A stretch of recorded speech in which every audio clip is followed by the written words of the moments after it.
সাফনের হঠাৎ করে চোখ গেল ওর গাড়ির দিকে। দূর থেকে ও গাড়ির ভিতরে বসা রুমেশাকে ভীত সন্ত্রস্ত হতবিহ্বল হয়ে তাকিয়ে থাকতে দেখলো ওর দিকে। সাফনের এতক্ষণের কুরুর হাসি মাখা মুখটা নিমিষেই নিভে গেল। দূর থেকে রুমেশার ওই মায়া মাখা ভয়ে চুপসে যাও মুখটার দিকে তাকিয়ে রইল ও। আর সেই মুহূর্তে ঝিরঝিরি বৃষ্টি রূপ নিল ঝমঝম বৃষ্টিতে। রাস্তার সমস্ত রক্ত পানির স্রোতের সাথে বয়ে চলে যেতে লাগলো কোনো এক অজানার উদ্দেশ্যে। সাফন কিছুক্ষণ ঠায় দাঁড়িয়ে থেকে ধীরে ধীরে এগিয়ে এলো গাড়ির কাছে। তারপর গাড়ির পেছনের দিকে ওর খুলে ছুঁড়ে দেওয়া পাঞ্জাবি মাস্ক আর গগলসটা নিয়ে এসে পাঞ্জাবিটা নিংড়ে গাড়ির ড্রাইভিং সিটের দরজায় খুলে গাড়ির পেছনের সিটে ছুঁড়ে দিল। আর এতক্ষণ বৃষ্টির মধ্যে থাকার কারণে ঠান্ডা লেগে হাঁচি শুরু হলো সাফনের। তবুও বৃষ্টির মাঝে দাঁড়িয়ে রইল ও গাড়ির দরজার কাছে। দাঁড়িয়ে রুমেশাকে দেখতে থাকলো। বুড়ো দুইটা কিঞ্চিত উঁচু করে টলমলো চোখে ওর দিকেই তাকিয়ে আছে রুমেশা। ঝমঝমিয়ে বৃষ্টিতে ভিজতে ভিজতে সাফন গাড়ির ভেতরের দিক কিছুটা ঝুঁকে রুমেশার মুখটা ভালোভাবে দেখে নিয়ে জর্ণ গলায় বলল, ভয় পেও না আমাকে, এটা ওদের প্রাপ্য ছিল, তাই পেয়েছে। এখানে তোমার কোনো হাত নেই। ওরা আমার প্রিয়তমা স্ত্রীকে জড়িয়ে আমার সাথে ঝামেলা করতে চেয়েছিল, তার উপযুক্ত শাস্তি ওরা পেয়েছে। এর সম্পূর্ণ দায়ভার আমার। আর এই পৃথিবীতে যদি সবচেয়ে বেশি আমি কাউকে ভালোবেসে থাকি, তবে সেটা আমার মা আর তুমি। তোমাদের ব্যাপারে আমি কাউকে বা কোনো কিছুকে ছাড় দেব না। আর এই পৃথিবীতে যদি তোমার সবচেয়ে বিশ্বাসযোগ্য কেউ থেকে থাকে, তাহলে সেটা আমি। তাই আমাকে ভয় পেও না। তখনই আবার হাসি শুরু হলো সাফনের। তাড়াতাড়ি করে গাড়ির ভেতর উঠে দরজা লাগিয়ে দিল ও। রুমেশা এতক্ষণ টলমলো চোখে ওকেই দেখছিল। ওর মনের ভেতর এক মিশ্র অনুভূতি হাহাকার করে ছুটে চলেছে। সাফন যে এতটা নৃশংস হতে পারে সেটাও ভাবতেও পারছে না।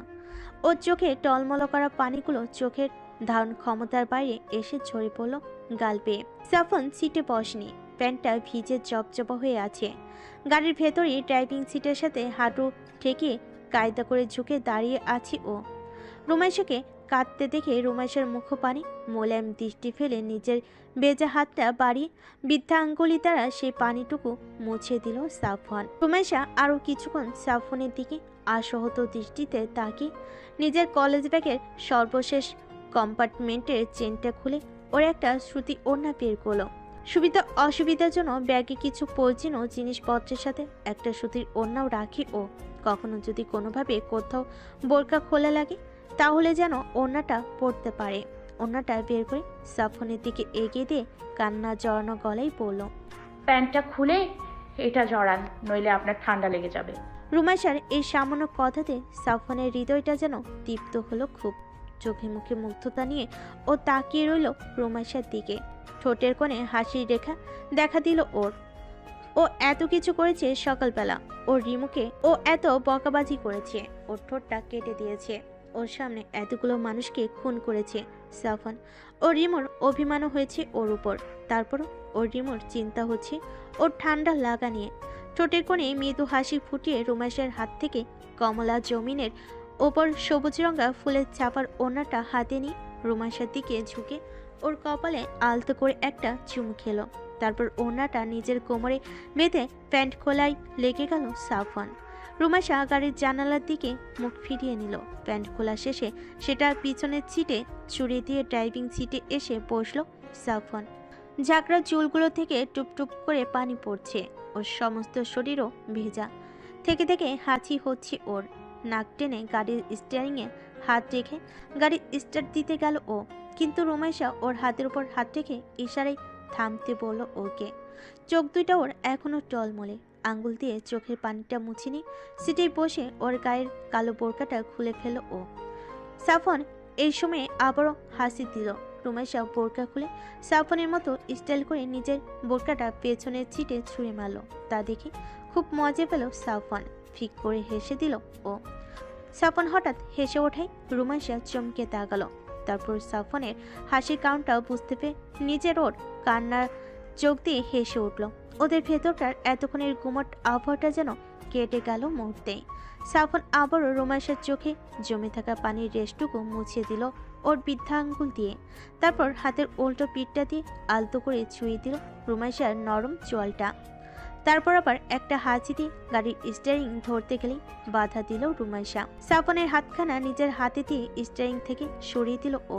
তারপর হুট করেই নিজের সিট থেকে উঠে সাফনের কোলের উপরে সাফনের দিকে ফিরে দুই পাশে পা দিয়ে বসল ও। সাফন তপ্ত খেয়ে দেখতে লাগলো রুমাইশার কার্যকলাপ। আর সেই মুহূর্তে আবারও হাসি দিল ও। নাক লাল হয়ে চোখ দুইটা ছোট ছোট হয়ে গেল সাফওয়ানের।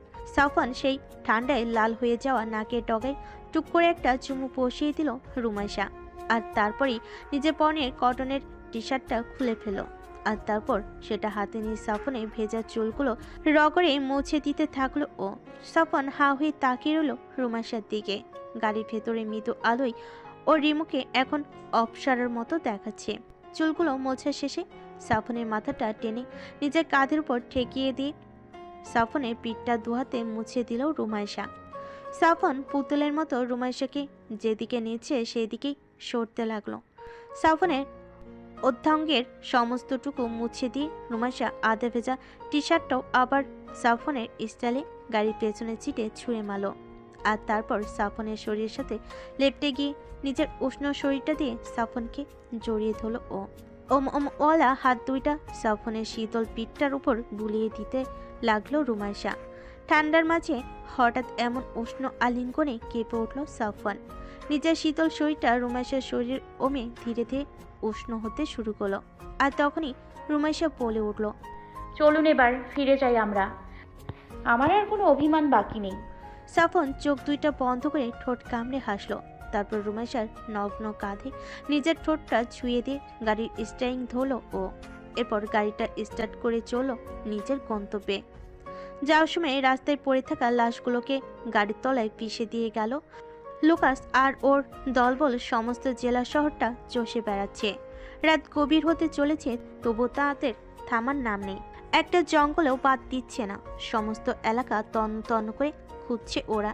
এর মাঝে লুকাস খবর পেয়েছে আরও কয়েকটা দল এই দেশে নেমেছে সাফনকে খুঁজতে।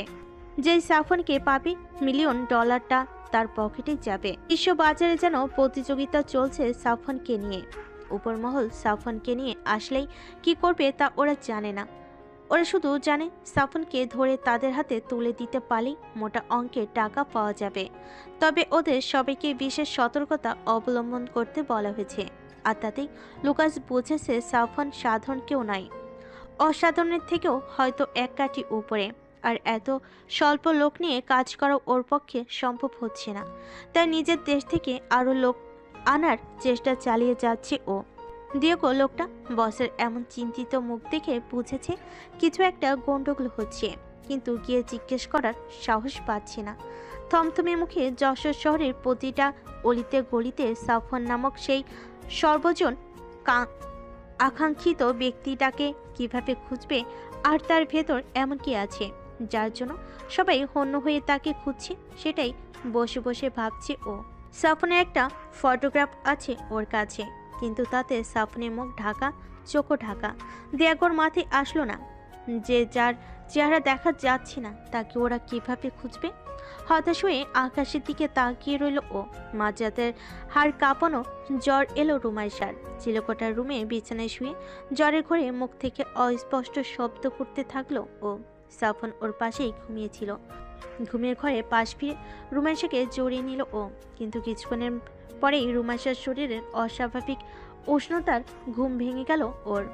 হকচকিয়ে উঠে বসলো সাফন বিছানায়।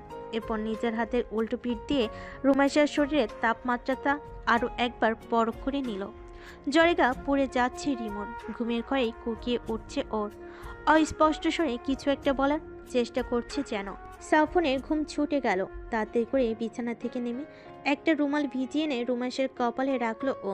কিন্তু রুমাইশার কপালের উষ্ণতার কাছে হার মেনে কয়েক মিনিটের ভেতরেই ভেজানো রুমালটা পানি শূন্য হয়ে গেল। রুমাইশার শরীরের তাপমাত্রা প্রশমিত হওয়ার কোনো লক্ষণ দেখল না সাফন। কপালে চিন্তার ভাঁজ পড়ল ওর।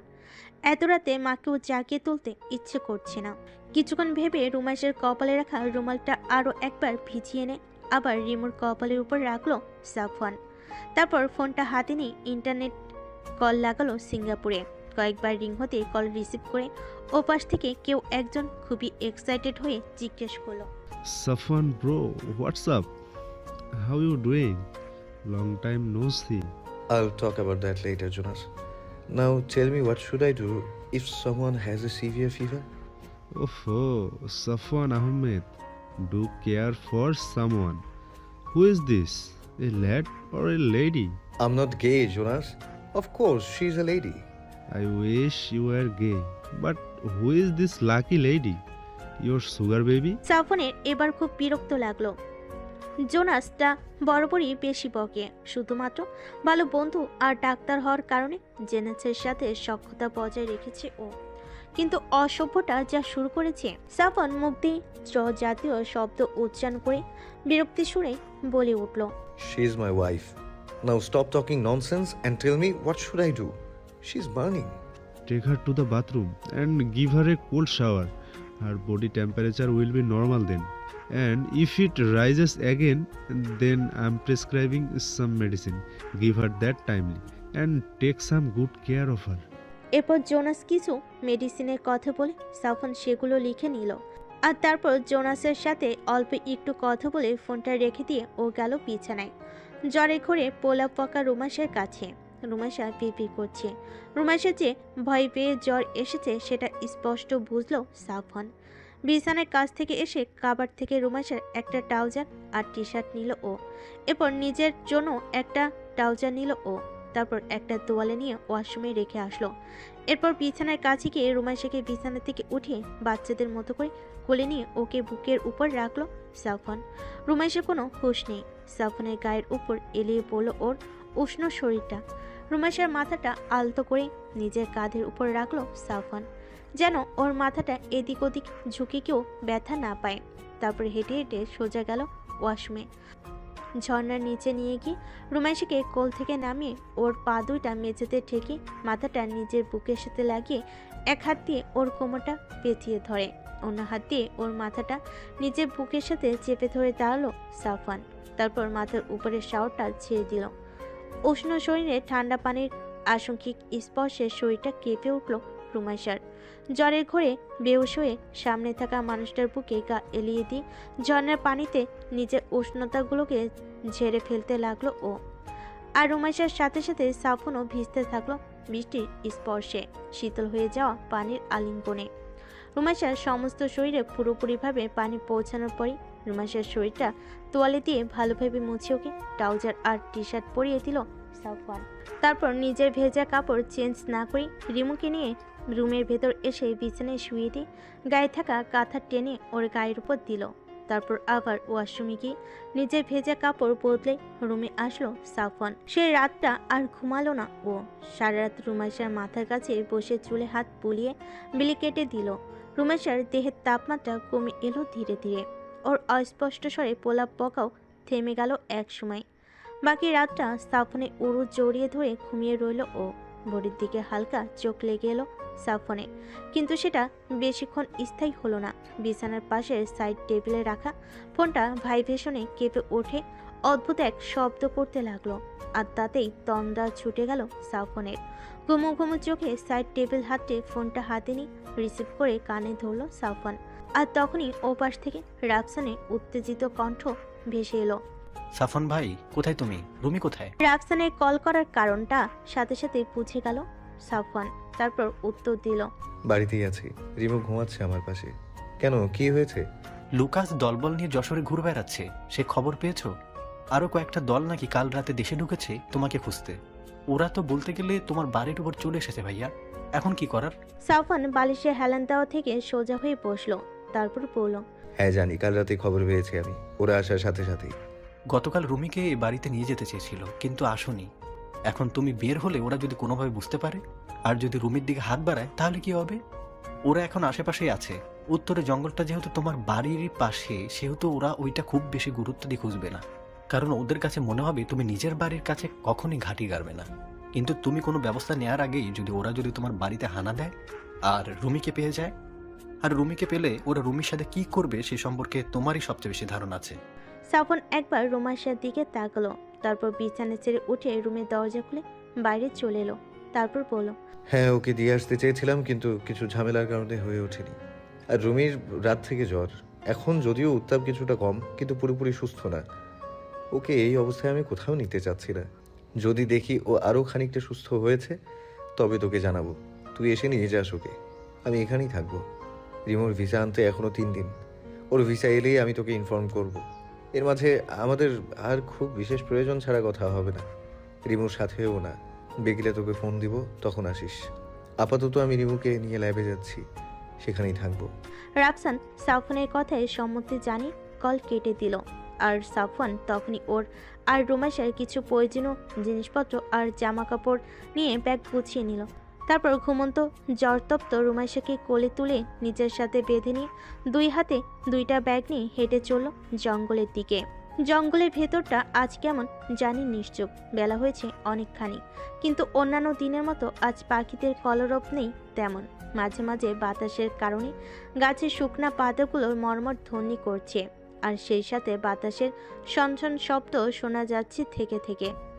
জঙ্গলের মাঝের জরাজীর্ণ কুঁড়ে ঘরটায় নিচে ল্যাবের বেডরুমের স্টাডি টেবিল, নিচের কালো মলাটের মোটা নোটবুকটাতে কিছু একটা নোট করছে সাফওয়ান।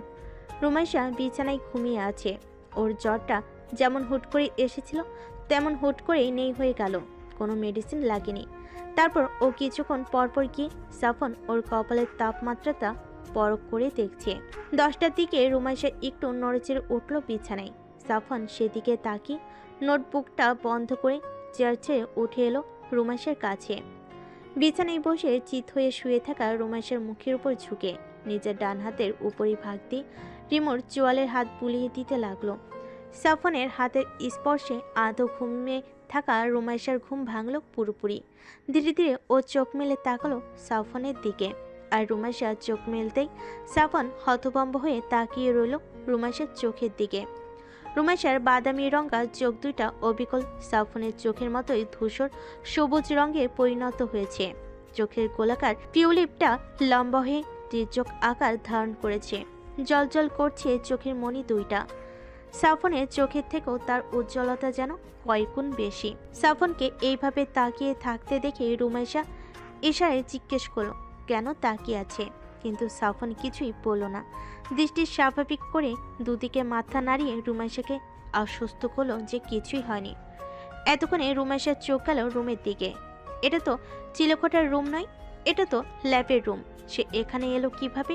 রুমের এদিক ওদিক কিছুক্ষণ উদ্ভ্রান্তের মতো তাকিয়ে সাফওয়ানের দিকে জিজ্ঞাসু দৃষ্টিতে তাকালো সাফওয়ান গম্ভীর গলায় বলল, তোকে রাফসান নিতে আসবে বিকেলে, তাই ভাবলাম দুজনে মিলে একটু নিরিবিলি সময় কাটালে মন্দ হয় না। তুই ঘুমিয়েছিলি তাই তোকে আর জাগাইনি, কোলে করে নিয়ে এসেছি এখানে। সাফওয়ান কথা বলছে ঠিকই, কিন্তু ওর দৃষ্টি রুমাইশার ওই জলজলে তীর্যক পিউলিপের চোখের দিকে। নির্মল চোখ দুইটা যেন সম্মোহনী শক্তি দিয়ে ওকে দুর্বল করে ফেলেছে। ওই চোখে তাকালে কেমন যেন একটা ঘুম ঘুম ভাব আসছে, মাদকতাময় হয়ে যাচ্ছে চারপাশ। সাফওয়ান যেন চোখ ফেরাতে পারছে না ওর এই জলজলে চোখ দুইটা থেকে। রুমাইশা বিছানা থেকে উঠে বসলো, আর তখনই ওর নাকে এলো কোনো এক জঙ্গলি পশুর গন্ধ। ও নাক উঁচিয়ে এদিক ওদিক ফিরে গন্ধ শুকতে লাগলো। সাফওয়ান ওর এই অদ্ভুত কার্যকলাপে সন্ধিয়ান হয়ে জিজ্ঞেস করলো, কি হচ্ছে? কোনো গন্ধ আসছে? হ্যাঁ, বিশ্রী একটা গন্ধ আসছে, সম্ভবত কোনো জন্তুর হবে।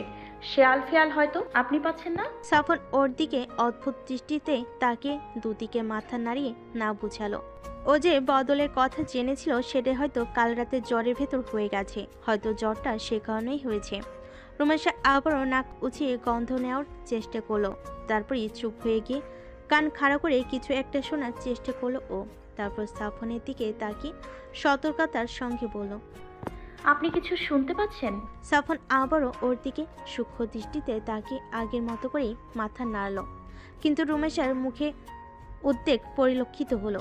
আরও নড়েচড়ে বসে কিছু একটা শোনার চেষ্টা করলো আবারও। তারপর সাফওয়ানের দিকে তাকিয়ে কিঞ্চিত উত্তেজিত গলায় বলল, কিছু একটা হাঁটার আওয়াজ পাচ্ছি আমি। শুকনো পাতার উপর দিয়ে হাঁটছে শব্দটা, সে কারণেই হচ্ছে। আপনি পাচ্ছেন না? কোন দিক থেকে আসছে?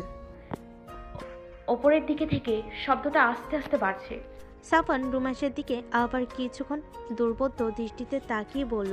তুই এখানেই থাক, আমি দেখে আসছি ওপরে কিছু আছে কিনা। এরপর রুমাইশাকে রেখেই সাফন ল্যাবের সিঁড়ি পেয়ে উপরে উঠে কুড়িঘর থেকে বেরিয়ে এলো। আর তারপরই দেখলো ওদের থেকে প্রায় 20-22 গজ দূরে আসলে একটা খ্যাকশিয়াল খাবারের খোঁজে মৃদু পায়ে শুকনো পাতার উপর দিয়ে হেঁটে এদিকেই আসছে। আর কিছুক্ষণ পর সেটা কোনো মানবজাতির উপস্থিতিতেই টের পেয়ে পেছন দিকে ঘুরে ছুটে পালিয়ে গেল। সাফন সেদিকেই কিছুক্ষণ ভাবুক দৃষ্টিতে তাকিয়ে নেমে এলো আবার নিচে। আসার পরই রুমেশের বিছানা থেকে নেমে ছুটে এলো ওর কাছে, এসে বলল। একটু আগেই কিছু একটা অনেক জোর শব্দ করে দৌড় দিয়ে চলে গেছে কোনো একদিকে। কি ছিল ওইটা, আপনি দেখেছেন? ভয়ানক কিছু নয়, শিয়ালই ছিল, খাবার খুঁজতে এসেছিল হয়তো। রুমেশা নীরবে মাথা নিচের দিকে দিয়ে পড়ল। ওর মাথায় আসছে না ও যে শুনতে পেল, অথচ সাফন কেন শুনতে পেল না। এরপর আবার চোখ তুলে তাকালো ও সাফনের দিকে, নিজের সম্মোহনী দৃষ্টি ফেল সাফনের মুখের উপর। সাফনের মন্ত্রমুগ্ধের মতো তাকিয়ে রইল রুমেশার চোখের দিকে। ওর মাথা ফাঁকা হয়ে যাচ্ছে, দুনিয়াদারি কোনো কিছুই যেন সমস্ত মস্তিষ্ক হাতটাও খুঁজে পাচ্ছি না। ওই চোখ দুইটা ওকে টানছে প্রচণ্ড তীব্রভাবে। সাফনের মাথা ঘুরে আসলো, চোখ দুইটা ছোট ছোট হয়ে আসলো, যেন এখনই বন্ধ হয়ে যাবে। রুমেশা এতক্ষণ ধরে সাফনের ওই হঠাৎ নিশ্চুপতাকে বোঝার চেষ্টা করছিল, কিন্তু সাফনকে এইভাবে ঢুলতে দেখে আটকে উঠল ও।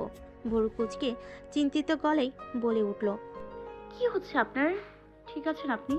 আপনার কি শরীর খারাপ লাগছে? আর সেই মুহূর্তে সাফন জ্ঞান হারিয়ে পড়ে গেল রুমেশার গায়ের উপর। কিন্তু আশ্চর্যজনকভাবে রুমেশা সাফনের বিশালাকার দেহটার ভার সামলে নিল। নিজের জায়গা থেকে দুপা সরে গেল, সাফনকে জড়িয়ে ধরে সোজা হয়ে দাঁড়িয়ে রইল ও। নিজের কাছে নিজেই চমকে গেল রুমেশা, যেখানে সেদিন শাফিন আর ও দুজনে মিলেও বিশাল দেহি সাফনকে বিছানায় তুলতে পারছিল না। আজ অনায়াসেই সেই সাফনের সমস্ত দেহটা ধরে নিয়ে দাঁড়িয়ে আছে। কিন্তু এখন অতশত চিন্তা করার সময় নেই ওর। দ্রুত পায়ে সাফনকে নিজের সাথে জড়িয়ে এক প্রকার টেনে নিয়ে আসলো বিছানার কাছে। তারপর সাফনের দেহের ঊর্ধ্বাংশটা বিছানায় রেখে নিম্নাংশটাও বিছানায় উঠিয়ে দিল। তারপর সাফনের মাথাটা ভালোভাবে উঠিয়ে দিল বালিশের উপর। আর এরপর সাফনের স্টাডি টেবিলের উপর রাখা পানির বোতলটা এনে খানিক পানি হাতে নিয়ে ছিটিয়ে দিল সাফনের মুখে। মুখের পানি ছিটা পেয়ে সাফনের জ্ঞান ফিরল। চোখ মেলতেই রুমাইশাকে ওর মুখের উপর ঝুঁকে থাকতে দেখল।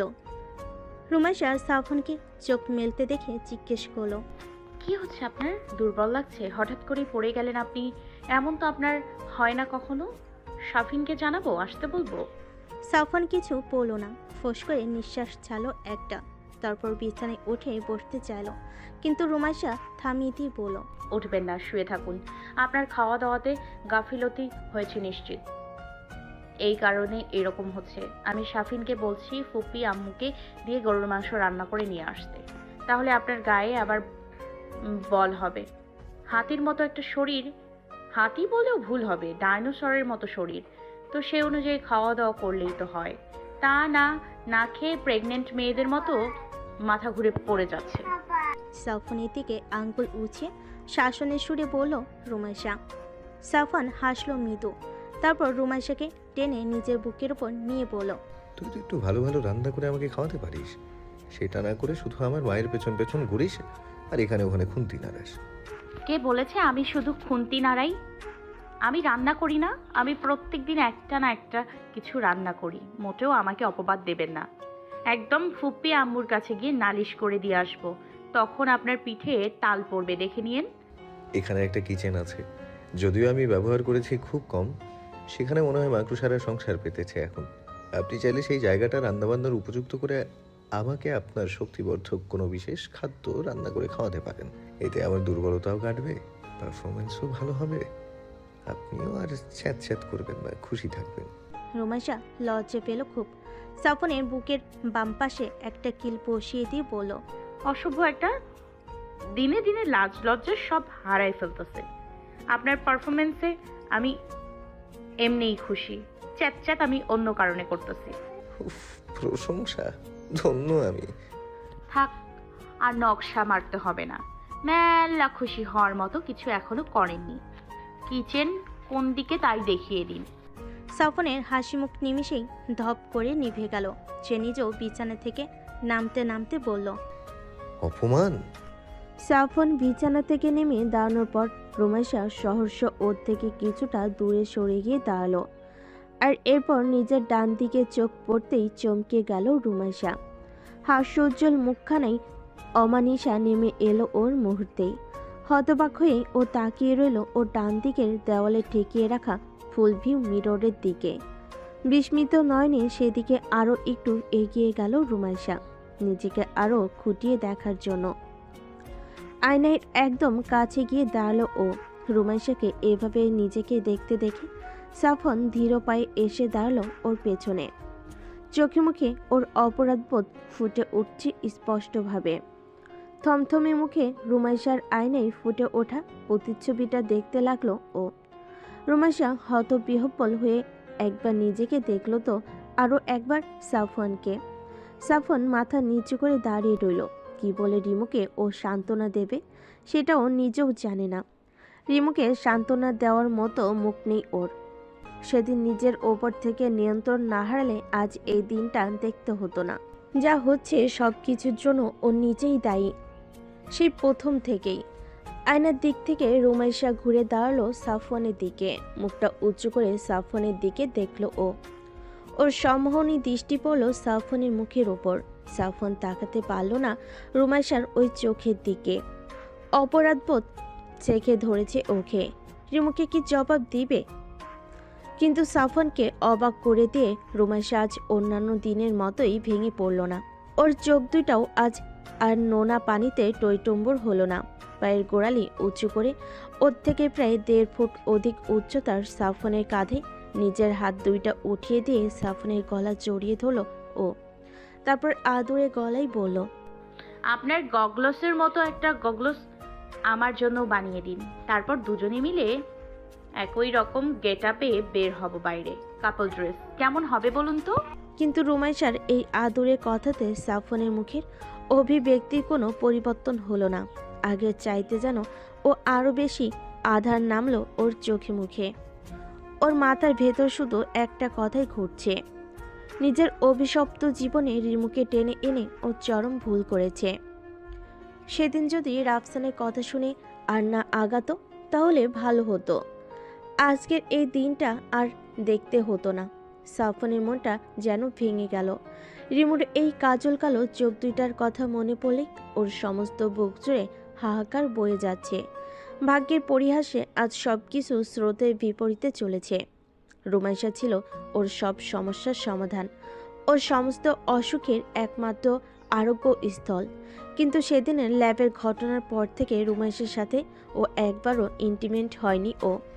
তাই ও জানে না রোমাইশার শরীরে ওর জন্য আরও একটু মেডিসিন বাকি আছে কিনা, নাকি সবই চেঞ্জ হয়ে গেছে।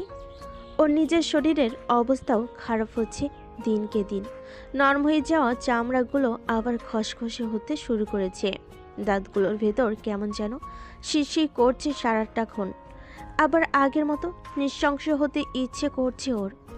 গতকাল রাতে ওই ছেলেগুলোকে মেরে ও যে মানসিক তৃপ্তি পেয়েছে সেটা ধারণার বাইরে। রোমাইশার শারীরিক অবস্থা বুঝতে হলে রিমুর সাথে ওর একান্তে সময় কাটাতে হবে, কিন্তু সেটা হচ্ছে না। আর আজ আবার রাফসান আসবে বিকেলে, এসে নিয়ে যাবে ওকে। আবার কবে ওদের দেখা হবে সেটারও কোনো নিশ্চয়তা নেই।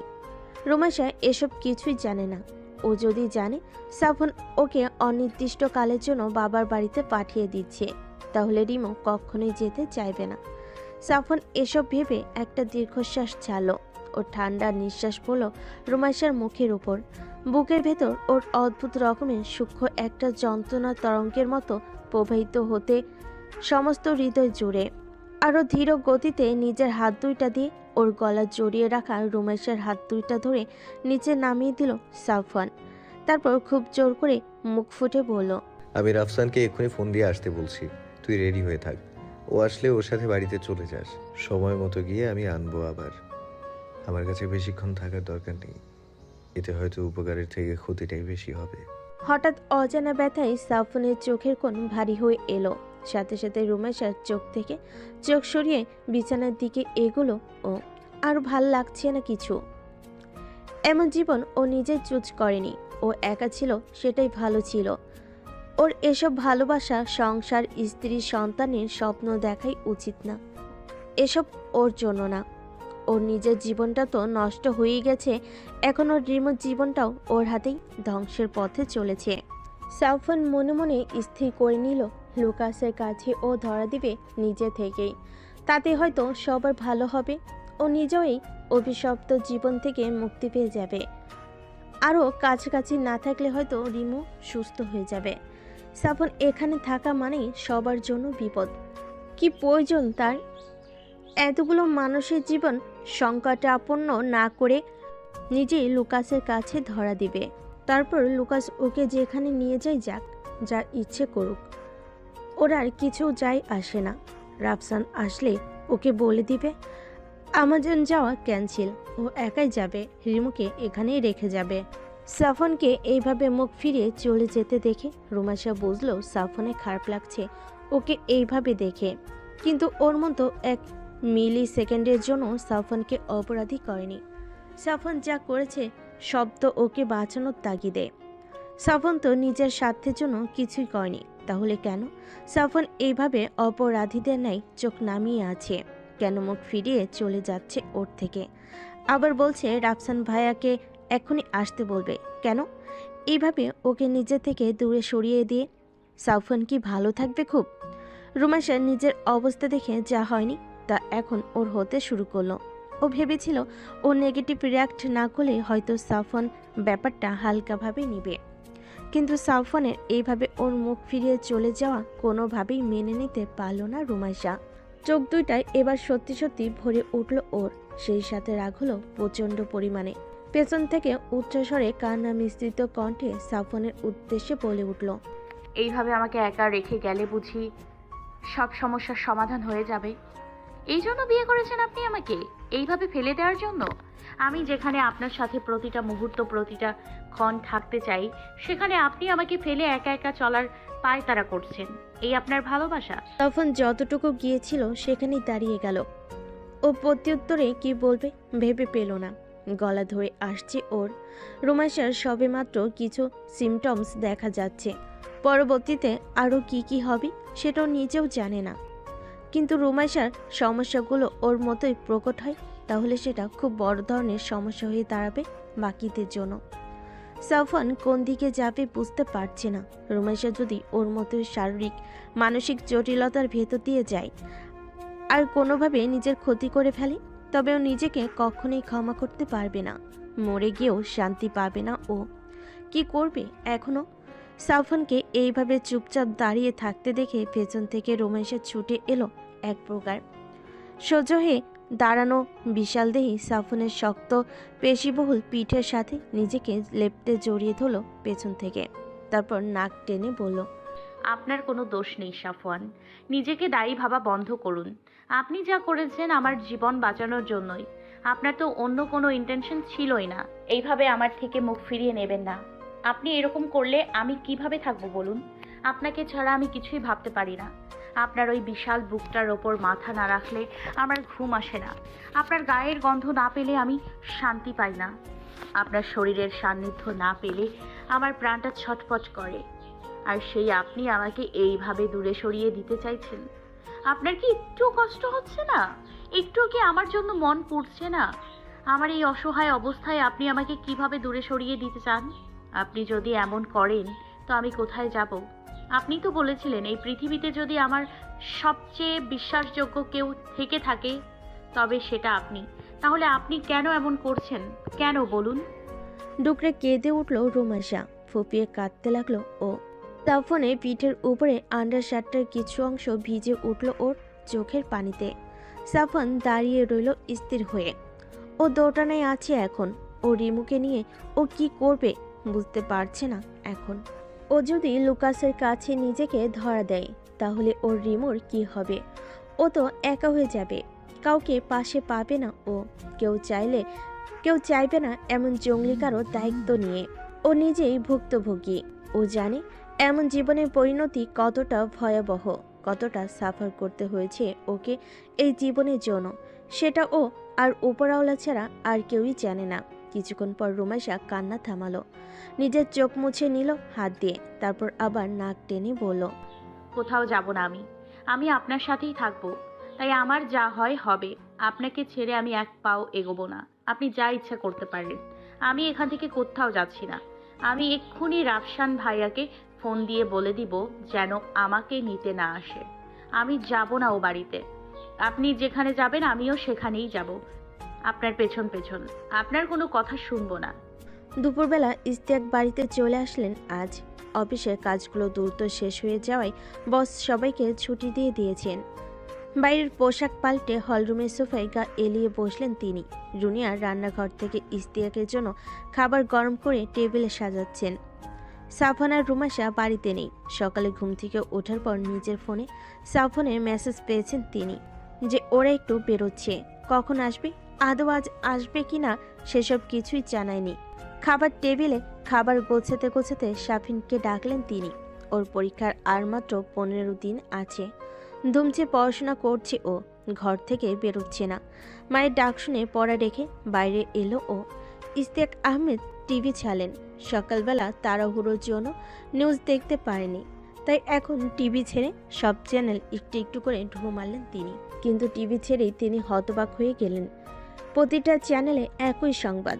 ঝিকির গাছে ছাড়িয়ে পূর্বালির জঙ্গলের ভেতর পাওয়া গেছে প্রায় 20খানা লাশ, যাদের অধিকাংশেরই শরীরটা আস্ত নেই। নাড়ি ভুঁড়ি ছিলে এদিক ওদিক হয়ে আছে। কারো কারো শরীরের কোনো কোনো অংশ পাওয়া যাচ্ছে না, সেগুলো পুরোপুরি মিসিং। যারা খুন করেছে তারা এদেরকে গাড়ির চাকায় পিস্ট করে দিয়ে গেছে। আর সব থেকে গুরুতর বিষয় হচ্ছে খুনগুলো কে বা কারা করেছে, কিভাবে করেছে সেসব কিছুই বোঝা যাচ্ছে না। সেখানে কয়েকটা ছুরি, চাকু আর কতগুলো হকি স্টিক পাওয়া গেছে, কিন্তু বৃষ্টির কারণে সবগুলোর হাতের ছাপই গায়েব। পিচ ঢালা রাস্তা হওয়ায় কারোর পায়ের, কারোর জুতার, গাড়ির চাকায় এমনকি অন্য কোনো কিছুর চিহ্ন নেই। রক্তগুলো বৃষ্টির তোড়ে ভেসে গিয়ে আশেপাশে গাছপালার গোড়ায় গোড়ায় জমে আছে। ইস্তিয়াক আহমেদ হা হয়ে তাকিয়ে রইলেন টিভির দিকে। ডাইনিং টেবিল থেকে রুনি আর শাফিন দুজনই নিজেদের কাজ বাদ দিয়ে টিভির দিকে তাকিয়ে রইল। গা শিউরে উঠল রুনিয়ার। নিউজে মঈনুদ্দিন সহ আরও বেশ কয়েকজনের ফটোগ্রাফ দেখানো হচ্ছে। শাফিন মঈনুদ্দিনকে দেখে বলে উঠল, আরে একে তো আমি চিনি, হরকির ওদিকে বাসা, সারা এলাকায় মাস্তানি করে বেড়াতো এ আর এর ভাই। একে কে মারলো? ইস্তিয়াক শাফিনের কথায় কান দিলেন না। তার সমস্ত মনোযোগ এখন টিভির স্ক্রিনে। ইস্তিয়াকের থেকে আশানুরূপ মনোযোগ না পেয়ে শাফিন এবার বিড়বিড় করে বলতে লাগলো, শালাটা মরেছে, সাথে চেলাবেলা গুলারে নিয়েও মরেছে। কি দাপটি না দেখাতো, যে ওকে মেরেছে তার বুকের পাটা আছে বলতে হবে। কিন্তু এই অসাধ্য সাধন করলো কে? তার চেহারাটা দেখতে পেলে আমি একটা চুম্মা খাইতাম। রুনিয়া শাফিনকে ফিস ফিস করতে দেখে ঈশায় চুপ থাকতে বলল। ইস্তিয়াকের মতো তিনিও বেশ মনোযোগ দিয়েই দেখছেন। চোখ বড় বড় হয়ে আছে রুনিয়ার। এমন নৃশংসভাবে যে কেউ হত্যা করতে পারে তা ওনার ধারণারও বাইরে। লাশগুলোর বর্ণনা শুনলে ওনার গায়ের পশম খাড়া হয়ে যাচ্ছে। খুনগুলো যে করেছে তার কি একটু হাত কাঁপেনি? ল্যাবের ভেতরকার রুমের সাদা জমিনের গাঢ় নীল রঙের কুচি সাফার বিছানার ওপর রুমাইশাকে জড়িয়ে শুয়ে আছে সাফওয়ান, আর ওর বুকের ভেতর গুটিসুটি মেরে শুয়ে বুকের পশমগুলো আঙ্গুলে জড়িয়ে টানাটানি করছে রুমাইশা। কয়েক ঘন্টা আগে সেই কষ্টমাখা মুহূর্তগুলোর সমাধান হিসেবে আর কোনো উপায় দেখেনি রুমাইশা। শেষ পর্যন্ত সিদ্ধান্ত হয়েছে আজকের দিনটাও রুমাইশা এখানে থাকবে। রাফসানকে ইতিমধ্যেই ফোন দিয়ে আসতে মানা হয়ে গেছে ওর। আর সাফওয়ানকে সত্য দেওয়া হয়েছে, সাফওয়ান মোটেও কোনো রকমের মন খারাপ করবে না। ও যে এখানে যাবে ও রিমুকে ওর সাথে সেখানে নিতে হবে। রুমাইশার এই অবস্থার জন্য মোটেও নিজেকে দায়ী ভাবা যাবে না। আর আগের থেকেও বেশি বেশি রুমাইশাকে ভালোবাসতে হবে। অকারণে ধমকানো যাবে না। রাগ অভিমানে গুরুত্ব দিতে হবে। সাফওয়ান ও রিমুর আদরে লোভে সব শর্ত মেনে নিয়েছে। এটা ছাড়া ওর কাছে আর এমনিতেও কোনো অপশন নেই, কারণ রুমাইশার এই কন্ডিশনে ওকে এখানে একা ফেলে যাওয়ার মানে মৃত্যুর মুখে ফেলে যাওয়া ছাড়া আর কিছুই না। আরও কিছুক্ষণ একে অপরের সাথে লেপ্টে শুয়ে থেকে রুমাইশা বলল, কিচেন তো দেখিয়ে দিলেন না। আপনার শক্তি বর্ধক খাদ্য রান্না করব কিভাবে? হুম, দেখবো। উঠ আমার ওপর থেকে। চোখে দেখেন না নাকি? হ্যাঁ, আমি আপনার পাশে শুয়ে আছি, আপনার উপরে না। কানা কোথাকার। বলে সাফওয়ান আলিঙ্গনের ভেতর থেকে নিজেকে ছাড়িয়ে নিয়ে উঠে বসলো ও। এমন আরামদায়ক শোর পজিশনে ব্যাঘাত ঘটায় সাফওয়ান সেই আকারে বিরক্ত হলো। ভুরু কুচকে বলল, দমদাম করে উঠে যাবি না। ওঠার আগে আমার অনুমতি নিবি। আমি অনুমতি দিলে তবেই উঠবি। অটোম্যান সাম্রাজ্যের সুলতান সুলেমান আইসে, অনুমতি ছাড়া ওঠা যাবে না। কত ঢং! আপনি যা বলবেন জাহাপনা, আপনার দাসী সদা প্রস্তুত। তারপর মুখ বেঁকিয়ে সাফওয়ানের থেকে চোখ ফিরিয়ে বিছানা থেকে নেমে গেল ও। এরপর বলল, কিচেন দেখিয়ে দিয়ে গরুর মাংস নিয়ে আসবেন। একদম তাজা তাজা মশলাপাতি কিছু আছে নাকি? সাফওয়ানের দিকে আবার ফিরে প্রশ্ন করলো রুমাইশা। সাফওয়ান ইশারায় বুঝালো সব আছে। উত্তর পেয়ে রুমাইশা সাফওয়ানকে টেনে ওঠালো বিছানা থেকে। সাফওয়ান উঠে ওর রুমের কাবাটের দরজাটা খুলল। তারপর জামা কাপড়গুলোর দুপাশে সরিয়ে দিয়ে কাবাটের মাঝখানে চাপ দিতেই শব্দ করে কাবাটের পেছন দিকটা দেওয়ালের বাম দিকে সরে গেল। আর সেখানে দেখা গেল সাদার উপর সোনালি রঙার টাইলসের রান্নাঘর। একটু নোংরা হয়ে আছে, কিন্তু সেসব রুমাইশা সামলে নিতে পারবে। কিচেন দেখা হলে সাফওয়ানকে ঠেলে ঠুলে মাংস কিনতে পাঠিয়ে দিল রুমাইশা। সাফওয়ান চলে গেল, কিচেন পরিষ্কারে লেগে গেল ও। আর তখনই ওর নজর গেল সাফওয়ানের স্টাডি টেবিলের উপর রাখা কালো মলাটের মোটা নোটবুকটার দিকে। কর্তব্য বিমূঢ় হয়ে বিছানার উপর বসে আছে রুমাইশা। সাফওয়ানের ওই কালো মলাটের মোটা নোটবুকটার আদ্যপ্রান্ত পড়ে ফেলেছে ও।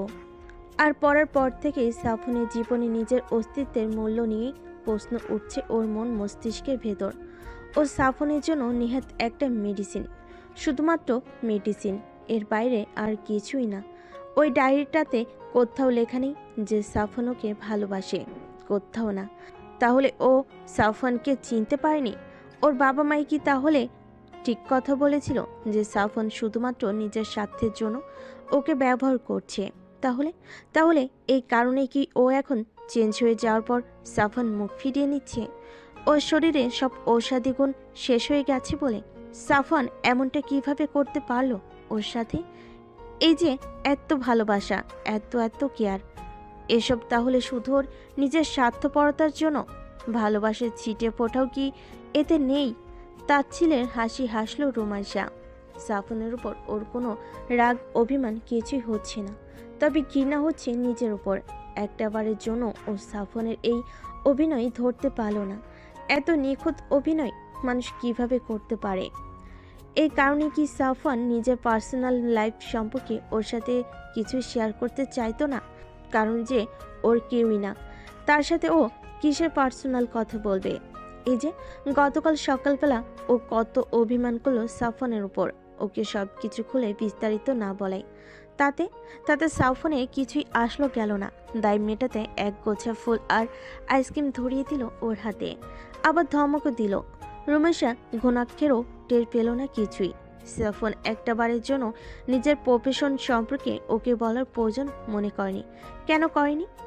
বলে ওর মেডিসিন হাতছাড়া হয়ে যাওয়ার সম্ভাবনা ছিল, তাই এই যে পাসপোর্ট রেডি করেছে ওকে না জানিয়ে। পাসপোর্ট আর এমন কি যেখানে এত কিছু হয়ে যাচ্ছে সেখানে সামান্য না জেনে পাসপোর্ট রেডি করা তো কিছুই না। ওর প্রফেশন ওর মনে খোরাক। তাহলে কাল যে এতগুলো খুন করলো সাফওয়ান, এসব তাহলে ওকে বাঁচানোর তাগিদে নয়, সব নিজের মানসিক তৃপ্তির জন্য? এই কারণেই কি ওইভাবে হাসছিল সাফওয়ান অমন ভয়ঙ্করভাবে? আর সেই দিন ল্যাবে ওই ঘটনাগুলো, ওগুলো কি সাফওয়ানের নিজের ইচ্ছেতে হয়েছিল? ওকে সেদিন ইচ্ছে করে রুমাইশাকে কামড়ে দিয়েছিল। আর এরপর কি করেছে সাফওয়ান? ও দাঁতের বিষে রুমাইশা মরে কিনা সেটাই দেখতে চেয়েছিল। আর ওর তৈরি করা মেডিসিনে ওর বিষের প্রভাব কাটে কিনা সেটাই পরীক্ষা করতে চাইছিল, যার জন্য আজ ওর এই অবস্থা। ও কি তাহলে সাফওয়ানের কাছে সামান্য একটা গিনিপিগ মাত্র, যাকে ইচ্ছে মতো ব্যবহার করা যায়, যখন ইচ্ছে মেরে ফেলা যায়, যখন ইচ্ছে বাঁচানো যায়, যখন যে মেডিসিন ইচ্ছা তার উপর প্রয়োগ করা যায়? আর রুমাইশা, ও কিনা সাফওয়ানের এই সমস্ত কর্মকাণ্ডকে ভালোবাসা বলে চালিয়ে দিয়েছে এতদিন। সাফনের এত লোক খুঁজে বেড়াচ্ছে কিসের জন্য? তাহলে কি সাফন রুমাইশাকে নিজের মতো বানাতে চাইছে? নিজের বদলে রুমাইশাকে ওদের হাতে তুলে দেওয়ার জন্য? ও কি তাহলে ক্রমে ক্রমে সাফনের মতো হয়ে যাবে, তারপর বলির পাঠা হবে? সাফন এগুলো কিভাবে করতে পারলো? ওর কি একটু মায়া হলো না রুমাইশার জন্য, যার সাথে এতগুলো দিন আষ্টে পৃষ্ঠে মিশে থাকলো, একসাথে খেলো, ঘুমালো, ঘুরলো, কত শত স্মৃতি হলো যার সাথে? তার জন্য কি একটু মায়া হলো না সাফনের? এমন সময় ল্যাবের দরজায় শব্দ হলো। তার কিছুক্ষণ পর সিঁড়ি বেয়ে নিচে নামলো সাফন। মুখটা ওর হাসি হাসি, হাতে সদ্য জবাইকৃত গরুর মাংস। খুঁজে খুঁজে তাজা মাংসই এনেছে ও। কিন্তু রুমের ভিতর ঢুকেই সাফনের ভুরু কুঞ্চিত হলো। রুমাশা একধানে মেঝের দিকে তাকিয়ে বসে আছে বিছানার উপর, হাতে ঝাড়ু। তার আগায় মাকড়সার বাসার কিছু অংশ লেগে আছে। নাক লাল হয়ে আছে, চোখ দুটা ছলছল করছে ওর। দেখে মনে হচ্ছে একটু আগেই খুব কেঁদেছে রুমাশা, যার রেশ এখনো রয়ে গেছে। কিন্তু রুমাশার এমন হঠাৎ মন খারাপের কারণ খুঁজে পেল না সাফওয়ান। বিষয়টা ভালোভাবে বোঝার জন্য রুমের ভেতরের দিকে এগিয়ে এলো। আর তখনই ওর চোখ পড়ল ওর স্টাডি টেবিলের উপর রাখা কালো মলাটের নোটবুকটার উপর। তার বন্ধ করে রেখে দেওয়া নোটবুকটা খোলা পড়ে আছে টেবিলে। কলমটার স্থান পরিবর্তন হয়েছে। তাহলে কি রুমাইশা ওর নোটবুকটা পড়ে ফেলেছে? এর জন্যই কি কাঁদছে ও? সাফওয়ান নিজেকে মনে মনে ধিক্কার জানালো। ওর মন বারবার বলতো রুমাইশাকে সব সত্যি বলে দিতে, কিন্তু মস্তিষ্ক বারণ করত যে সব সত্যি এখনই বলে দিলে হয়তো রুমাইশা ওকে চাইবে না, ওকে ছেড়ে চলে যাবে। কিন্তু এই কয়দিনে রুমেশের উপর ওর যে বিশ্বাস তৈরি হয়েছে তাতেও বুঝেছে যাই হয়ে যাক না কেন রুমেশ ওকে ছেড়ে যাবে না। ওর বলা উচিত ছিল সবটা, কিন্তু চরম বোকামি করেছে ও। নিজের মানুষের করা কোনো অপরাধ বা অন্য কোনো কাজ সেই নিজের মানুষটার মুখ থেকে শোনা আর অন্য কোনো মাধ্যম থেকে শোনা, দুইটার ভেতর আকাশ পাতাল তফাৎ। আপাতত দৃষ্টিতে খুব সহজে মনে হলো বাস্তবে তা মেনে নেওয়া কঠিন। কিন্তু সাফন এখন কি করবে? রুমাইশা যদি ওকে ভুল বুঝে কোনো কারণে? সাফন কাবাটের ভেতর দিয়ে কিচেনের দিকে একবার তাকালো। মোটামুটি সেটা পরিষ্কার করা শেষ। মাংসের প্যাকেটটা রান্নাঘরে রেখে হাত ধুয়ে আবার রুমে এলো ও। রুমাইশা নিজের ভাবনায় এতটাই মগ্ন যে সাফনের উপস্থিতি এখনো উপলব্ধি করেনি ও। সাফন ধীর পায়ে রুমাইশার কাছে পৌঁছে পেছন থেকে ওর কাঁধের উপর হাত রাখলো। চমকে লাফিয়ে উঠল রুমাইশা, বিছানা থেকে উঠে দাঁড়ালো এক লাফে। সাফনকে দেখে ও হঠাৎ করে কিছু সময়ের জন্য নির্বাক হয়ে গেল। সাফন ওর দিকে এগিয়ে এসে অসহায় চোখে তাকিয়ে অপর রাতির কলেই পড়ল। Rimu, I can explain.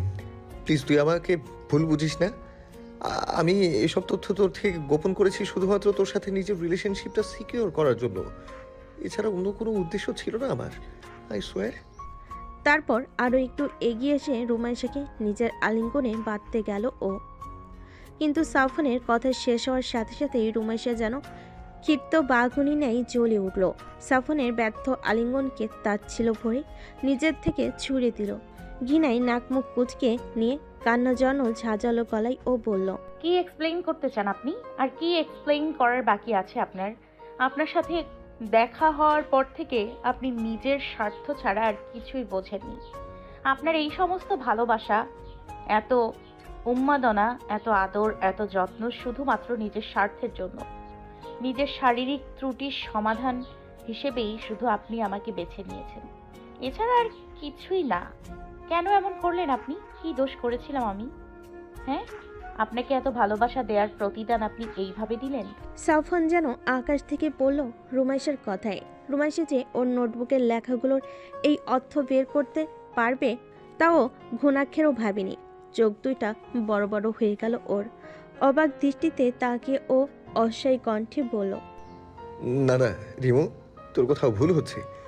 আমি আমি নিজের স্বার্থের জন্য তোকে ব্যবহার করব? কখনোই না। তোর ভুল হচ্ছে কোথাও। আমি তোর থেকে এসব কিছু গোপন করেছি শুধুমাত্র তোকে হারানোর ভয়ে।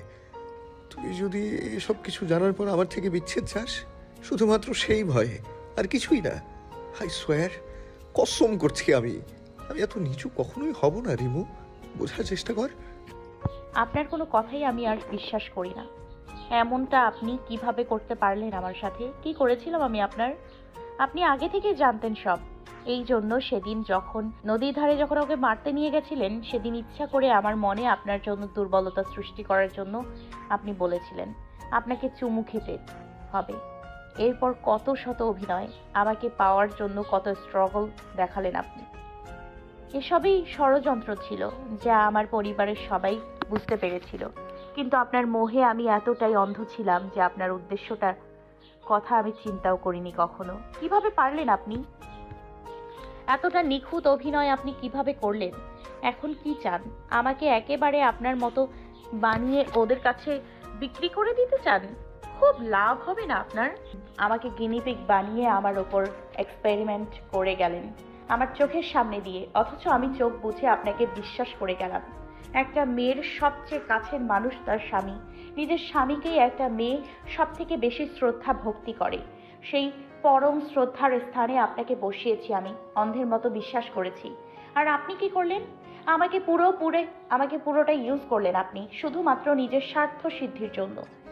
প্লিজ শান্ত হ রিমু। তুই এখন হাইপার হয়ে আছিস, তাই এমন মনে হচ্ছে। এসবের কোনোটাই সত্যি না। হ্যাঁ, আমি মানছি আমি আমার স্বার্থের জন্যই এইসব কথা তোর থেকে গোপন করেছি, কিন্তু তুই যে লজিকের কথা বলছিস সেটা আমার মাথায় কখনোই আসেনি। বিলিভ মি, আমি তোকে ভালোবাসি অনেক অনেক বেশি। তোর শরীরে আমার কিওর আছে সেটা জানার অনেক অনেক আগে থেকেই। তোকে আমি ঠিক কতটা ভালোবাসি সেটা তুই খুব ভালোভাবেই জানিস। শুধু তুই কেন, সবাই জানে আমি তোর জন্য কত কি করতে পারি। সেই আমি কিভাবে তোর সাথে এমন জঘন্য কাজ করব? বিবেক দিয়ে চিন্তা করে দেখ একবার প্লিজ। সাফনের কোনো কথাই রুমাইশা শুনল না। মেঝেতে বসে হামা করে কাঁদল ও। সাফনকে একটা বারের জন্য নিজের কাছে ঘেঁষতে দিল না। সাফন এত বোঝানোর চেষ্টা করলো, তারপরও বুঝলো না ও। পুরো পৃথিবীর সবাইকে ওর এখন মিথ্যাবাদী মনে হচ্ছে। ওর এত আদরের সাফন, ওর স্বামী, যাকে ও পৃথিবীর সবচাইতে বেশি বিশ্বাস করত, আজ সেই বিশ্বাস ভেঙে গেছে ওর। ওর মাথার ভেতর শুধুমাত্র একটা কথাই বারবার ঘুরে ফিরে বাড়ি খাচ্ছে, সেটা হলো বিশ্বাসঘাতক। সাফন একটি বারের জন্য ওর কাছে ঘেঁষতে পারল না। মেঝের উপর কান্নায় ভেঙে পড়ে মনের যন্ত্রণায় ছটফট করতে থাকলো রুমাইশা। ওর এখনও বিশ্বাস হচ্ছে না সাফন এমনটা করতে পারে ওর সাথে। কষ্টে ওর বুকটা ফেটে যাচ্ছে। সাফন এবার উপায় না পেয়ে নিজেই রুমাইশার পাশে এসে বসলো। মেঝের উপর হয়ে কাঁদছে রুমাইশা, ফোপাচ্ছেও থেকে থেকে। সাফন অসহায় চোখে রুমাইশার দিকে তাকিয়ে বলল, রিমু, আমার কথাটা শোন একবার, দয়া করে। তুই যেমনটা ভাবছিস তেমন কিছুই না। বিশ্বাস কর একবার, আমি সজ্ঞানে কখনো এরকম করব না। আমার নিজের স্ত্রী, যাকে আমি এত ভালোবাসি, তার সাথে আমি এমনটা কিভাবে করতে পারি? হ্যাঁ, আমি জঙ্গলি, কিন্তু তাই বলে আমার ভেতরে মানুষত্ববোধ আছে। আমি অতটাও জঙ্গলি হয়ে যাইনি রিমু। তোকে নিজের স্বার্থে ব্যবহার করার মতো জানোয়ার আমি এখনো হইনি রিমু। শোন আমার কথা একটিবারের জন্য। কথাগুলো বলেই নিজের ডান হাতটা রুমাইশার পিঠের উপর রাখলো সাফন।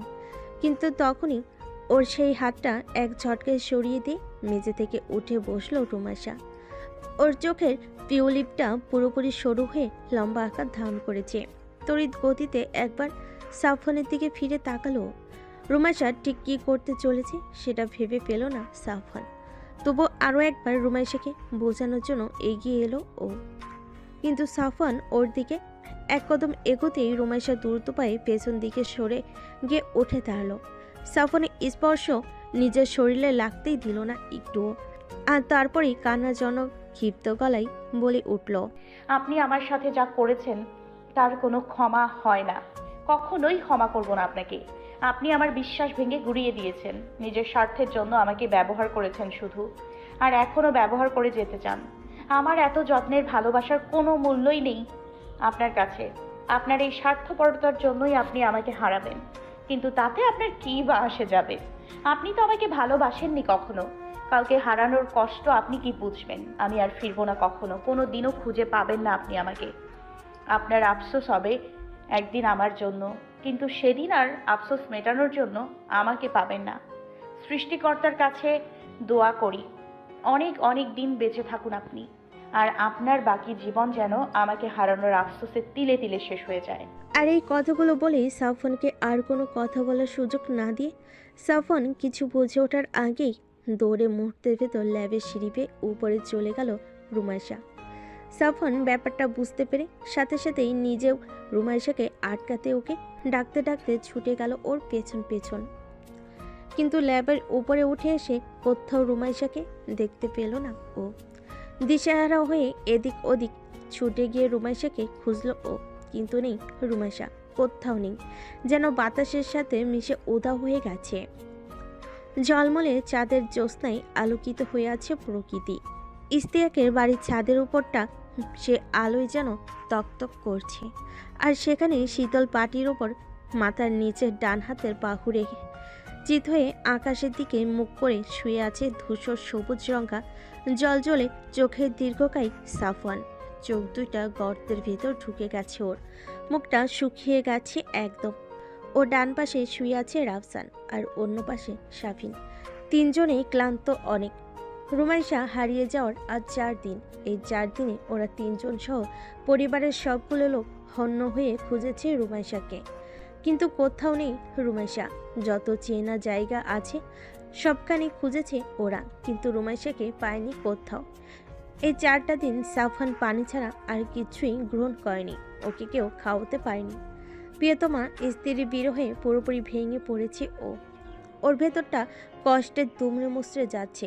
এই মুহূর্তে শাফিন আর রাফসান না থাকলে হয়তো কেঁদে বুক ভাসাতো ও। শুধুমাত্র ওরা আছে বলে কান্নাটা ঠেকিয়ে রাখতে পেরেছে এখনো, কিন্তু থেকে থেকে সেই কান্নাটা বুকের ভেতর দলা পাকিয়ে উঠে আসতে চাইছে। রাফসানের চেহারায় হতাশার ছাপ। প্রাণা অধিক প্রিয় বোনকে হারানোর বেদনায় ওর বুকের ভেতরটা জোরমার হয়ে যাচ্ছে যেন। শাফিনেরও একই অবস্থা। সেদিন যখন সাফওয়ান ফোন দিয়ে চিৎকার করে কাঁদতে কাঁদতে ওকে বলেছিল, শাফিন রে, আমার রিমোকে খুঁজে পাচ্ছি না, চলে গেছে ও আমাকে ছেড়ে। সেদিন থেকেই ও রুমি আপুকে অন্য সবার সাথে জান প্রাণ দিয়ে খুঁজছে ও, কিন্তু রুমির কোনো হদিস নেই, যেন হাওয়ায় মিলিয়ে গেছে ওর রুমি আপু। আয়েশা এ বাড়িতেই আছেন, শামসুলও এখানে। 1 সপ্তাহের ছুটি নিয়ে চলে এসেছেন তিনি। মেয়ের শোকে মূর্ছা যাচ্ছেন আয়েশা, বিলাপ করছেন থেকে থেকে। আগেরবার তো সাফওয়ান সাথে ছিল বলে উনি নিশ্চিন্ত ছিলেন, কিন্তু এখন তো তার মেয়ে পুরো একা, কেউ নেই ওর সাথে। কোথায় আছে, কি করছে, কেউ কিছু জানে না। 4টা দিন ধরে রুমাইশা নিখোঁজ। থানায় ডায়েরিও করা হয়েছে, কিন্তু পুলিশও কিছুই করতে পারেনি এখনো। হারিয়ে যাওয়া মানুষকে খুঁজে পাওয়া যায়, কিন্তু রুমাইশা তো নিজে থেকে হারিয়ে গেছে। ওকে কিভাবে খুঁজে বের করবে ওরা? হতাশ হয়ে আকাশের দিকে তাকিয়ে সৃষ্টিকর্তার নিকট প্রিয়তমাকে ফিরে পাওয়ার আর্জি জানিয়ে দীর্ঘশ্বাস ফেলতে লাগলো সাফওয়ান। রুমাইশার ওই মায়া ভরা হাসি হাসি মুখটা ভেসে উঠছে ওর চোখের সামনে বারবার। ওই খিলখিল হাসি, ওই দুষ্টু মিষ্টি খুনসুটি, সব একে একে মনে পড়ছে সাফওয়ানে। ওর ওই চোখ বেয়ে পানি গড়িয়ে পড়ল 2 ফোঁটা। টুপ করে সেগুলো পড়ল শীতল পাটিটার উপর। কাল সকালে উঠে আবারও রুমাইশাকে খোঁজার জন্য বের হবে ওরা 3 জন। আহমেদ ভিলার পরিবেশ থমথমা, মাঝে মধ্যে কারোর ডুকরে কান্নার আওয়াজ পাওয়া যাচ্ছে। এছাড়া আর কোনো শব্দই নেই। বাড়ির মেয়ে নিরুদ্দেশ, তার কোনো খোঁজ পাওয়া যায়নি। আয়েশা শামসুল নিজের বাড়িতে চলে গেছেন। আয়েশা যেতে চাচ্ছিলেন না, কিন্তু শামসুলের ছুটি ফুরিয়ে গেছে। অফিস থেকে আর ছুটি গ্রান্ট হবে না বলেছে, তাই বাধ্য হয়ে চলে যেতে হয়েছে তাদেরকে। রাফসান এখানেই আছে। রুমাইশার খোঁজ করছে ও অন্য সবার সাথে, কিন্তু সাফওয়ান নেই। গত 2 দিন ধরে সাফওয়ান বাড়ির বাইরে, ফোন বন্ধ করে রেখেছে। কোথায় আছে ও কাউকে বলেনি। রুমাইশা চলে যাওয়ার পর থেকে ও কিছুই খায়নি। রুনিয়া আর আয়েশা সব রকমের জোর জবরদস্তি করেও কিছু খাওয়াতে পারেনি ওকে। আর এখন তো রুমাইশার শোকে সেও বাড়ি ছাড়া। যত জায়গা সম্ভব সবখানে রুমাইশাকে খুঁজেছে ওরা, সেই সাথে পুলিশও, কিন্তু রুমাইশাকে পাওয়া যায়নি কোথাও। পুলিশ তাদের প্রধান সন্দেহভাজনের লিস্টে প্রথমেই রেখেছে সাফওয়ানকে, কারণ নিখোঁজ হওয়ার আগে রুমাইশা সর্বশেষ সাফওয়ানের সাথেই ছিল। এছাড়া সাফওয়ান তাদের সামনে আসতেও অস্বীকৃতি জানিয়েছে। জিজ্ঞাসাবাদ করার জন্য সাফওয়ানকে ডাকা হলেও সে আসেনি। এতে পুলিশের সন্দেহ আরও দৃঢ় হয়েছে। তাদের ধারণা সাফনি হয়তো রুমেশাকে মেরে কোথাও গুম করে দিয়েছে, আর এখন স্ত্রী হারানোর শোকে ভেঙে তার নাটক করছে। সাফনকে নজরে রেখেছিল ওরা দুজন, কিন্তু দুদিন আগে সাফন হঠাৎ করেই সবার সাথে যোগাযোগ বিচ্ছিন্ন করে নির্দোষ হয়ে যাওয়ায় তারা আর নজর রাখতে পারেনি। তবে এতে তাদের সাফনের প্রতি সন্দেহের মাত্রা আরও বেড়েছে এবং এখন তাদের দৃঢ় বিশ্বাস সাফনি রুমেশের সাথে কিছু করেছে। শাফিন আর রাফসান এখন তাদের দুজনকেই খুঁজছে। একজন তো হারিয়ে গেছেন, অন্যজনকেও হারিয়ে যেতে দিতে চায় না ওরা। শাফিন কয়েকবার ভেবেছে সাফনকে ওর ল্যাবে গিয়ে একবার খুঁজে আসবে, কিন্তু পুলিশ যেভাবে ওদের সবার উপর নজর রাখছে তাতে ল্যাবে যেতে গেলে ওরা নিজেরাই বিপদে পড়ে যেতে পারে। আর সাফন যদি ল্যাবে থেকেই থাকে তাহলে বিপদটা তার উপরই আসবে। তবুও আজ রাফসানের সাথে আলোচনা করে ল্যাবের রাস্তায় যাওয়ার সিদ্ধান্ত নিল শাফিন। মাঝরাতের পর বের হবে ওরা, সাথে কোনো টর্চ নিবে না, কারণ পুলিশের লোকজন কখন কোথায় ওত পেতে থাকে বলা যায় না। অত রাতে যদি ওদেরকে জঙ্গলে যেতে কেউ দেখে নেয় তবে সন্দেহের তালিকায় ওদের নামও হাইলাইট হয়ে যাবে। রাফসান এতদিন শুধু শুনেছে সাফনের ল্যাবের কথা, কিন্তু আজ রাতে সচক্ষে দেখবে বলে ওর মনে অন্যরকমের অনুভূতি হচ্ছে। রাত যখন 1:45 তখন শাফিন আর রাফসান বের হলো ল্যাবের উদ্দেশ্যে। সাফনকে পাওয়ার সবচেয়ে সম্ভাবনাময় স্থান হলো ওর ল্যাব। দুজনে মিলে বাসার কাউকে না জানি চুপিসারে মেন গেট দিয়ে বের হয়ে জঙ্গলের দিকে এগুলো। চাঁদের আবছা আলোতে খোলা জায়গাগুলো মোটামুটি স্পষ্টভাবে দেখা যাচ্ছে। গাছপালা আর লতাপাতার ঘন সন্নিবেশে জঙ্গলটা পুরো ব্ল্যাক হোলের মতো দেখাচ্ছে। গাছ চমচম করছে ওই অন্ধকারের ভেতর তাকালে, কিন্তু ভয়কে পাত্তা না দিয়ে সাহস করে এগুলো দুজনেই। আলো না থাকায় ল্যাবের রাস্তার অনুমানের ভিত্তিতে চলছে ওরা দুজন। শাফিন আগে হাঁটছে আর রাফসান ওর পেছন পেছন। কিছু দূর যাওয়ার পর ডোবার ধারে এলো ওরা। ডোবার পানিতে কচুরিপানা হয়েছে অনেক, ঈষৎ বেগুনি রঙা। ফুল ফুটে আছে সেখানে কয়েকটা। ডোবার পানিতে চাঁদের আলো পড়ে ঝকমক করছে। ডোবায় এই মোহনীয় দৃশ্য উপেক্ষা করে ওরা সামনে এগুলো। আরও কিছু দূর হাঁটার পর একটা খালি জায়গাতে এলো ওরা। এখানে গাছপালার পরিমাণ কম, চাঁদের আলো গাছের ডালপালার ফাঁক দিয়ে মাটিতে সে লুটুপুটি খাচ্ছে। এখানে আগেও এসেছে শাফিন রুমেশের সাথে। এই জায়গার রহস্যও এখনো উদ্ঘাটন করতে পারিনি, কিন্তু জায়গাটার আগের মতো পরিষ্কার পরিচ্ছন্ন নেই। ঘাস উঠে গিয়ে মাটি বেরিয়ে যাওয়া জায়গাগুলোতে আবার নতুন করে ঘাস গজাচ্ছে। অনেক জায়গাতে এখনো কিছুটা মাটি উকি দিয়ে আছে, দেখে বোঝা যাচ্ছে অনেকদিন এখানে এসে কেউ থাকেনি। আবার হাঁটাও শুরু করলো ওরা। কিছু দূর যাওয়ার পর জঙ্গলটা হঠাৎ করেই ঘন হয়ে আসলো। চাঁদের আলোর ছিটে ফোটাও এখানে পৌঁছাচ্ছে না।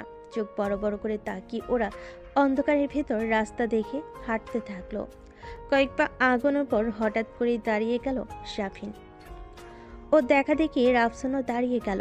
শাফিনের এমন অকমর্ষা দাঁড়ানোর কারণ বোধগম্য হলো না রাফসানের। ও শাফিনকে পেছন থেকে একটা খোঁচা দিয়ে জিজ্ঞেস করলো, দাঁড়িয়ে গেলি কেন? তাড়াতাড়ি যা, এখানে তো প্রচুর মশা, দাঁড়ালেই কামড়াচ্ছে।